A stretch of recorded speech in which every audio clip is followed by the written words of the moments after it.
Salut les épicurieux, vous avez été nombreux à me poser des questions sur les réseaux sociaux et sur YouTube avec le hashtag Dijami et notamment sur l'alimentation. J'ai pris beaucoup de plaisir à les lire et je n'en ai fait qu'une bouchée. À table. Une question de W. McCallaway. Yes. D'où vient l'eau naturellement gazeuse? En France, les eaux naturellement gazeuses proviennent principalement des régions de montagne, du Massif central en particulier. On les puise ainsi à la source, chargées de petites bulles de gaz carbonique. Ce gaz carbonique provient la plupart du temps de l'activité volcanique passée de ces régions. Les éruptions ont libéré de grandes quantités de gaz carbonique qui se sont retrouvés piégés dans le sol et les roches volcaniques au fil du temps.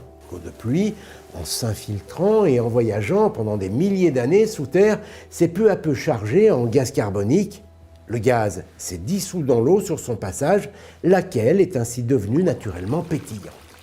Attention à ne pas confondre eau naturellement gazeuse et eau gazéifiée. Dans ce cas, on a ajouté directement dans l'eau plate du gaz carbonique pour la rendre pétillante, comme on le fait par exemple dans le soda. Une question d'Éole et Rosalia, c'est quoi la cuisine moléculaire? Voilà une question de bon goût. La cuisine moléculaire consiste à utiliser la science pour préparer de bons petits plats. Elle a été inventée par le Britannique Nicolas Curtis et le Français Hervé Tisse dans les années 1990. Ces deux scientifiques ont étudié les principes physiques et les réactions chimiques qui se déroulent en cuisine. En d'autres termes, comprendre les réactions qui permettent à une mayonnaise de prendre, ça, c'est de la cuisine. Utiliser ces connaissances pour réussir à rattraper une mayonnaise ratée, c'est de la cuisine moléculaire. Celle-ci fait aussi appel à différents outils sortis des laboratoires, la seringue, les siphons, les thermocirculateurs, des émulsionneurs à ultrasons, des centrifugeuses ou encore l'azote liquide, tout cela pour proposer de nouveaux plats. Des émulsions de parmesan par exemple, ou de betterave, des bulles de melon, des spaghettis au chocolat gélifié. Ça doit pas être mal ça pour le goûter. Question de Philippe Morin. En quelle année a ouvert le premier restaurant? Le premier restaurant français a été ouvert en 1765 par un marchand de bouillon nommé Boulanger. Dans son établissement, il sert des bouillons à base de viande, d'herbes, de racines, d'oignons, d'épices ou de pain. De quoi restaurer les forces de ses clients. C'est d'ailleurs l'étymologie du mot restaurant qui vient du verbe restaurer, qui signifie remettre en état, redonner des forces en donnant de la nourriture. Boulanger fut nommé restaurateur après avoir affiché sur sa porte sa devise « Venez tous à moi, vous dont l'estomac crie misère, et je vous restaurerai ». La nourriture était servie à table et à toute heure. Il affichait même le menu à l'extérieur de son établissement pour que ses clients connaissent les plats, leur goût et leur coût. Léo Curieux demande pourquoi les carottes sont-elles oranges? Les carottes étaient blanches. C'était il y a plusieurs milliers d'années. Elles étaient alors sauvages, mais aussi toutes petites et très dures. Du coup, nos ancêtres préféraient consommer les graines plutôt que la racine. Les premières carottes de couleur sont sorties de terre il y a environ 1000 ans du côté de l'Afghanistan. Elles sont jaunes ou pourpres. Petit à petit, leur culture s'étend aux pays voisins. Elles débarquent sur les tables de France, d'Allemagne et des Pays-Bas au XIVe siècle. À ce stade, toujours pas de carottes oranges. Les premières voient le jour 2 siècles encore plus tard aux Pays-Bas. Elles sont vraisemblablement issues du croisement de carottes jaunes et rouges. À l'origine de la couleur, un pigment, le carotène. Son succès est immédiat, sûrement un peu à cause de la couleur, car l'orange est celle des princes de cette région.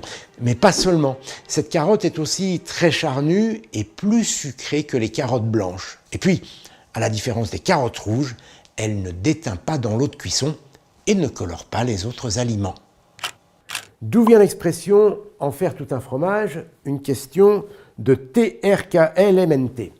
J'y suis arrivé. On l'emploie en général pour se moquer de quelqu'un qui exagère, qui donne une trop grande importance à une chose futile. On pourrait logiquement faire un parallèle entre son sens et la fabrication du fromage. Un produit complexe pourtant élaboré à partir d'un ingrédient des plus simples, le lait. Cette expression n'est pas aussi vieille que la recette du fromage, elle apparaît seulement dans les années 1920. Or, depuis le début du XXe siècle, le mot fromage, en argot, désigne la place laissée en blanc sur les affiches de théâtre sur laquelle on vient inscrire en grosses lettres le nom des vedettes du spectacle. Se pourrait-il alors que ce clin d'œil ait donné naissance à l'expression « en faire tout un fromage » ? Peut-être, en tout cas, quelle bonne idée de mêler le plateau de théâtre à celui du fromage. Une question d'Alexandra, pourquoi le miel ne se périme-t-il jamais ? À condition, Alexandra, d'être bien conservé dans une peau hermétique, à l'abri de l'humidité et de la lumière, le miel peut effectivement se conserver des années. Il y a au moins 3 bonnes raisons à cela. D'abord, parce qu'il contient naturellement des molécules antimicrobiennes, comme tendez bien l'oreille, le peroxyde d'hydrogène, la même molécule qui se trouve dans l'eau oxygénée qui désinfecte.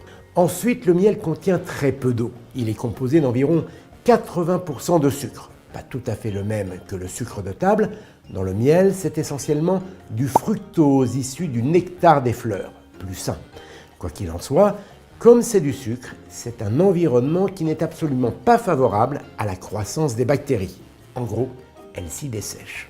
Enfin, le miel est acide, ce qui là encore ne plaît pas du tout aux microbes. C'est d'ailleurs pour toutes ces raisons que le miel peut également être un bon pansement. Il protège les plaies et empêche les microbes de s'y développer. Voilà pourquoi le miel plaît. Pourquoi le sel conserve la viande ? Parce qu'il absorbe et retient l'humidité. Le sel a la particularité de faire sortir l'eau des cellules qui composent la viande. On appelle ce phénomène l'osmose. L'eau s'échappe des cellules pour diluer le sel afin que la concentration en sels minéraux s'équilibre entre l'extérieur et l'intérieur des cellules. Or, les bactéries responsables du pourrissement de la viande ont besoin d'eau pour se multiplier. En absorbant l'eau présente dans la viande, le sel réduit la quantité d'eau disponible pour ces micro-organismes qui, du coup, ne peuvent plus se multiplier. C'est pourquoi le sel aide à conserver la viande. Il y a d'ailleurs des siècles que l'homme se sert de cette technique. Et c'est toujours le cas aujourd'hui. De nombreuses spécialités de charcuterie sont encore confectionnées en utilisant cette propriété du sel, comme le saucisson ou le jambon de Bayonne. Et d'ailleurs, les mots saucisson ou salami, par exemple, sont des dérivés du latin salsus, qui signifie salé. Retrouvez C'est Jamy du lundi au vendredi à 16h55 sur France 5 ou dès maintenant sur France.tv. Le lien est sous cette vidéo et surtout, n'hésitez pas à vous abonner et à activer la cloche. Faites-le savoir.